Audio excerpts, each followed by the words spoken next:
Since we are approaching the end and we are all getting ready for our flights back home, we have spent an entire day talking about innovation and not talking about aviation, which in Scandinavia has been a big topic the last days. So let's spend just a few moments on aviation before we turn to the panel here. So if I can get my screen up.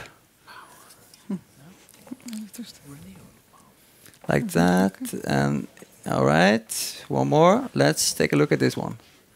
And we need sound. Birds flying high, you know how I feel. Sun in the sky, you know how I feel. Rain drifting on by, you know how I feel. It's a new dawn, it's a new day, it's a new life for me. And I'm feeling good.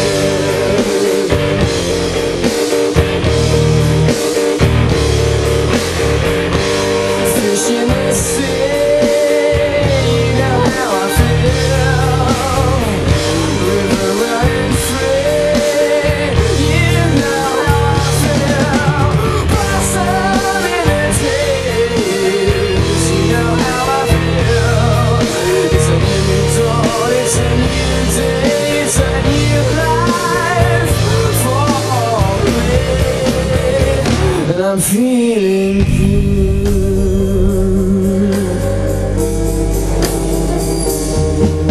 It's a new dawn, it's a new day, it's a new life for me. Is that Linda? No, she's in Miami. And I'm feeling good.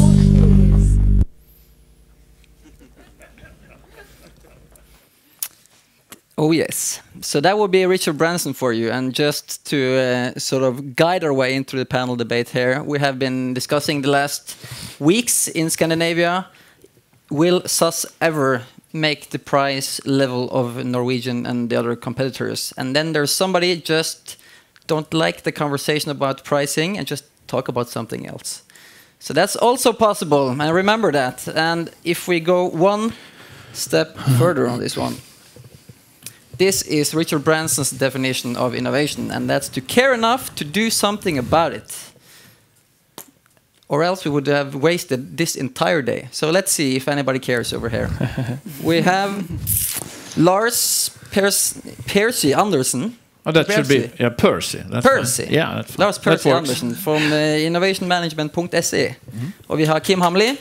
Yes, give them a hand. Kim Hamli, Vice President of Europe in Induct Software. correct. And we have Stella Marta Jónsdóttir, Account Manager at Landsvirkjun. Is that right? That's good. Thank you. Okay, so my first question here will be, who's the Richard Branson in your industry? So we can start with you, Lars. Oh, in my industry. Is there one? Because I'm trying to sort of. We have had all these dimensions with the radar, and I'm trying to build attitude in as a sort of the 13th dimensions here. So, is there anybody that sort of had its attitude in your industry? Yeah, as a very humble Swedish from south of Sweden, from Skåne, I would say it would be we then. Yeah, that's good. That's quite okay. Yes. No, but I mean, we when we started it, is it very loud, the sound? It's okay. good. When we started innovation management, I will not talk about that. 4 years ago, coming into the 5th years, we went into the media industry, and that was under a very strong, you can say, transformation. And I don't think there is one in the if we position us into the media industry. We are now moving a little bit away from that, going more into learning and resource center. But I don't think there is anyone who has managed to come up with a sustainable and good business model and delivery service solving the change in the media industry, unfortunately. So I couldn't say a name more than that. But that's okay. So moving to Stella, we are talking about customer experiences as one of the areas that we would like to sort of move forward in. And that's why I brought this sort of virgin approach to it all. And you have some experience in that area, all the way from coffee even till your work now. Can you tell us a little bit about your sort of approach? Yes, well, that's a great question. Funny question as well. Today I'm working in a power company where we are doing renewable energy. But 2 years ago I was leading a coffee company like Starbucks, just in a mini version. The company is called Kaffetar and still going strong in Iceland. It has kind of decided to serve its local market, that is the 300,000 people living in Iceland. It's a very small market. But anyhow, it has a lot of challenges, both for the services and the customer side, and all the all the 12 dimensions of the radar. So while working there and working on this in the project in the early phases of the MMI, it was a great opportunity to kind of exploit the methodology and see how it fits all kind of industries, both coffee and renewable energy. But can you elaborate just a little bit around how, when you have worked in a coffee industry, which is of course a business to customer industry, and you have this counter and it's all very sort of tangible where you're making money, and then you're taking that experience over to renewables. So what did you learn from the coffee industry that you're now using in the renewable sector? Well, first of all, the Landsvirkjun, where I'm working, we are doing business to business. So we are not working with the end customer, the homes, but we are working with big industries in Iceland. We have direct connection to, of course, our 6 customers. Most of them are doing aluminium, so we have a great customer relation.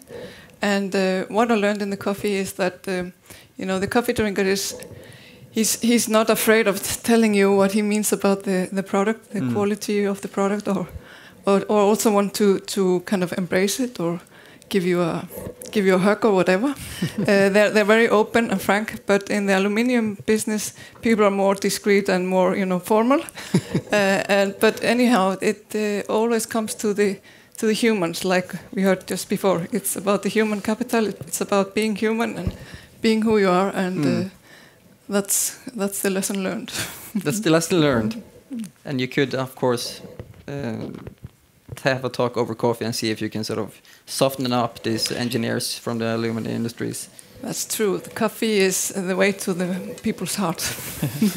I will stop with engineering jokes now. I made 3 these days, so it's not more from now. Okay, so Kim, where does innovation start? Since we are now coming down to the core of things. You can tell the audience two lines about what you do, and then try to approach the question: where does innovation start? If I knew that. To start with, we have developed innovation management software to help organizations all the way from you have an idea until it's completely implemented. Kind of like a CRM system for innovations, not sales. And we have worked with a lot of organizations in the public sector and private sector all around the world. And in many cases, I can see that the innovation initiative starts with the management. But in many cases, they fail communicating this down to the employees. Because I really think that the drivers of really becoming innovative is all about including and engaging and motivating the employees. So, and in other cases, I actually see that the employees, people on the bottom, starts these initiatives and pushing it up, so that the management don't know, they can't decide. They have to do this because of the people pushing them to do this. So my answer is then either at the bottom or at the top, actually. Well, that's a good one. So, but when do they call you? So, what's the phase they're in when they need tools to sort of manage their ideation process or their portfolios, or? Actually, too many people call us to get a software, and I think they can be innovative just by getting some software to help them. We haven't developed so good of a software, not yet. But as long as you have the initiative and you also have defined the goals of what you want to do with your innovation. And probably also should have to identify the directions, the focus areas you're going to.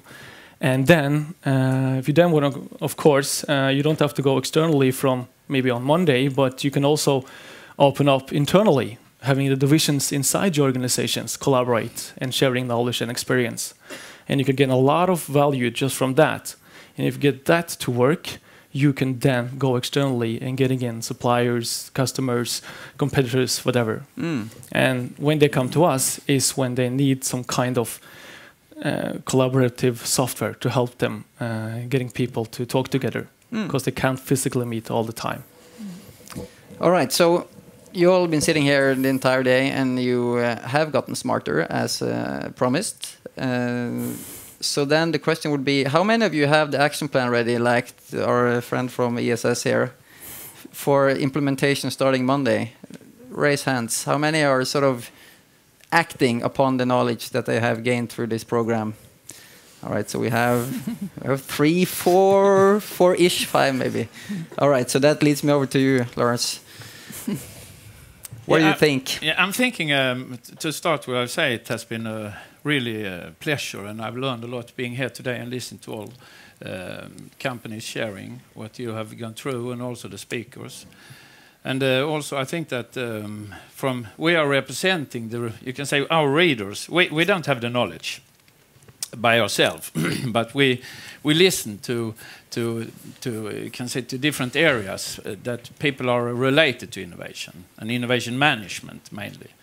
So we hear a lot from practitioners, we hear from the public sectors, and we hear from what we call the innovation management service industry. And this is one of them here. There is 500 people today, 500 companies today, as we have benchmarked, that is working in the innovation management service industry. Now, these companies, they are selling different services. It's consulting services. I think we have consultants here. We have Deloitte and we have others. And it's platform providers like Induct. And there is other companies selling other service. Now, coming back to when I've listened the whole day, I think it, as I said, has been great. But now what comes to my mind, and I was sitting and thinking about, is what is very clear for me. I think that it's the MMI is a very good tool and assessment tool and a way to work to understand what. Now the question I have been that comes to me is how are you going to do it? Because when it comes to reality, the details is the hell. Yeah? We know that. So that's my thinking, and that is we can compare what we hear from practitioners that. The how is difficult because it's really small things, and I think that's where I'm coming from. So how could you do something that is, because when I say you put 7 on some of the dimensions, you say we are doing 7 here. So how can you do 7? Because that you cannot be better than that, because that is the top range. So my thinking was, what kind of structure and tools and culture have you managed to establish to make a 7? This is maybe not what you like to hear before you go home, but I mean, I feel a responsibility to ask that question. So, and I know that this is difficult, of course. Now, so that's where I'm coming. What I think it's important is that we, who work in the industry, so to say, more or less, that we understand and respect the difficulties to really make innovation work. Because there is a lot of, you can say, natural thinking and that goes against it. Because if we look at C-level people, what are they looking for?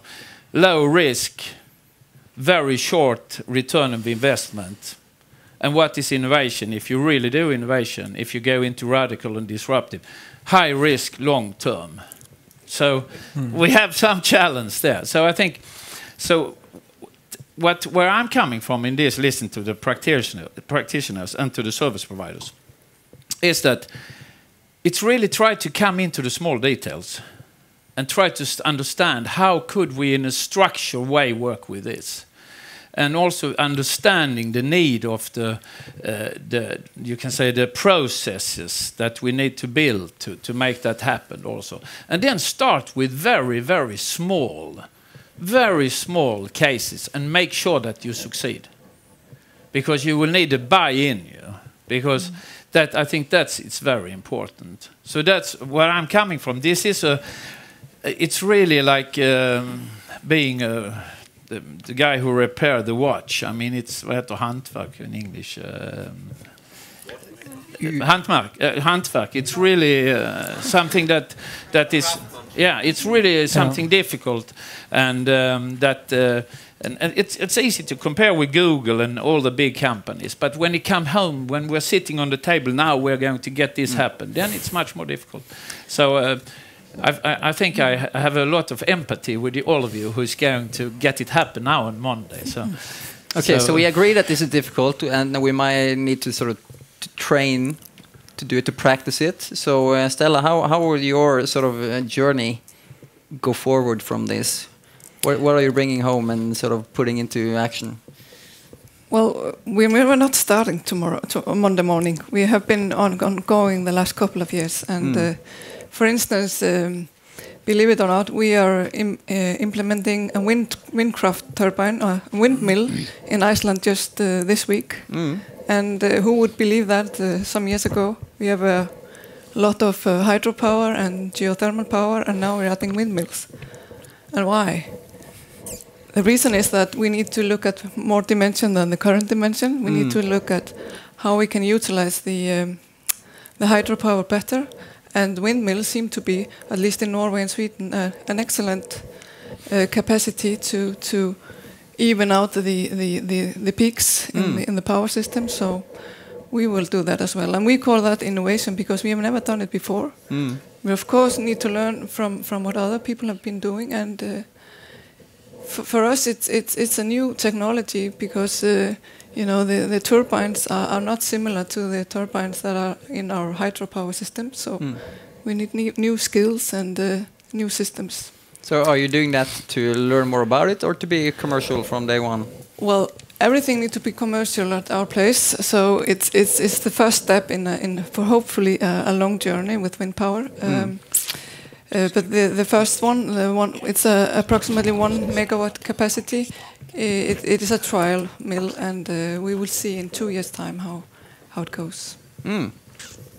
Seems to me one of the big challenges in sort of renewable energy is to connect it to the end user, so that the people at home actually have some sort of relationship towards, is this power clean or not? Are you concerned about a challenge like that? Is it correct that that's a challenge, or what do you think? Well, I have read about it. It's a challenge in other places than in Iceland. In Iceland, we only have renewable energy. That makes us very unique. And when we are looking for partnership, one could say that partnership is an old word for Landsvirkjun, because when we have established customer relations with, for instance, the aluminium companies, they are doing partnership with us because we have typically been building out a plant that is supposed to serve them for the next 20 years or so. So we need to be there, both of us, for the future. And the value proposition we offer today is that we offer long-term contracts, typically 12 years, renewable energy, and a very competitive price compared to Europe at least. So this is kind of the message or the communication we are doing currently. And I would say that the communication part was actually created during our participation in the project. So good. Kim, you had one comment. I just want to add a little bit to what Lars said. Before you do that, sorry to interrupt you, I have one question. It comes, I know what you're going to say. So may I ask you, how many of you have a front-end or back-end management system taking care about the front ID management and the back-end management and the state gate process? You can say what we said, the old is ID box, but put into an IT platform. How many of the companies have such a platform? I'll leave my business cards for the ones you don't raise your hands. No, that's nothing to do with that, because it was interesting for me to understand. It's not that many. And of course, that platform runs on renewable energy as well, so everybody here is pitching. Yes? The other point is that we're eating our own medicine, but it's not a complete system. That's why we love Induct, who has the back end that we would love. So a combination of that would be perfect. But I think we're close to it. No, it was more for me to understand where you are in the process of managing innovation. So, sorry to interrupt. Now, just want to say, I experience, sorry to say, but in the Nordic countries, and there's a lot of talk about innovation. There's a lot of organizations really want to start with doing innovation, but too few of them have defined goals of what they want to do with innovation. And in some cases, we see you see this as well. Some municipalities going out to all the citizens, asking, "Come up with ideas of what we could do better," and they get tons of ideas in too many areas. They have no possibility of handling all these ideas, doing anything about it. So I think what you said is that you have to define the goals, and you should also start small. Maybe even get a success story that can give you some more money and some more researchers doing more innovation, and then enlarge and increase the goals and the focus. Start with one windmill, not 100. Correct. Yeah. All right, so we're gonna wrap this up here, but I'm gonna ask you to give. You have all these smart people here, and they are not going anywhere. This next 2 minutes, so you can give them one advice each. For when they come back home, and we are working tomorrow, and the meetings are already booked. But when they then approach the weekend, and they are to reflect on what happened here today and how to take it forward, what's the one advice? And who want to go first? Stella, you're first. Thank you very much. Well, advice to all these good people here. Yeah, the advice would be to kind of incorporate the innovation part into your strategy work.